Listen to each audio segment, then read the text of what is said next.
एक बार भगवान गौतम बुद्ध अपने शिष्यों के साथ किसी पर्वतीय स्थल पर ठहरे थे। शाम के समय वह अपने एक शिष्य के साथ भ्रमण के लिए निकले। दोनों प्रकृति के मोहक दृश्य का आनंद ले रहे थे। विशाल और मजबूत चट्टान को देख शिष्य के भीतर उत्सुकता जगी। उसने पूछा, इन चट्टानों में तो किसी का शासन नहीं होगा, क्योंकि ये अटल, अविचल और कठोर हैं।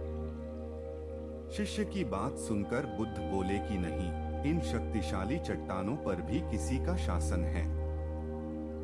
लोहे के प्रहार से इन चट्टानों के भी टुकड़े टुकड़े हो जाते हैं। इस पर शिष्य बोला, तब तो लोहा सर्वशक्तिशाली हुआ। बुद्ध मुस्कुराए और बोले, नहीं, अग्नि अपने ताप से लोहे का रूप परिवर्तित कर सकती है।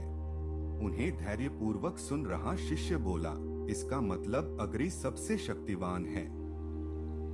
बुद्ध ने फिर उसी भाव से उत्तर दिया, नहीं, जल अग्नि की उष्णता को शीतलता में परिवर्तित कर देता है तथा अग्नि को शांत कर देता है। शिष्य कुछ सोचने लग गया। बुद्ध समझ गए थे कि उसकी जिज्ञासा अब भी पूरी तरह शांत नहीं हुई है। शिष्य ने फिर सवाल किया, आखिर जल पर किसका शासन है? भगवान बुद्ध ने उत्तर दिया, वायु का। वायु का वेग जल की दिशा को बदल देता है। शिष्य कुछ कहता इससे पहले ही बुद्ध ने कहा कि अब तुम कहोगे पवन सबसे शक्तिशाली हुआ। नहीं, पवन सबसे शक्तिशाली नहीं है। सबसे शक्तिशाली है मनुष्य की संकल्प शक्ति, क्योंकि इसी से पृथ्वी, जल, वायु, अग्नि इत्यादि को नियंत्रित किया जा सकता है।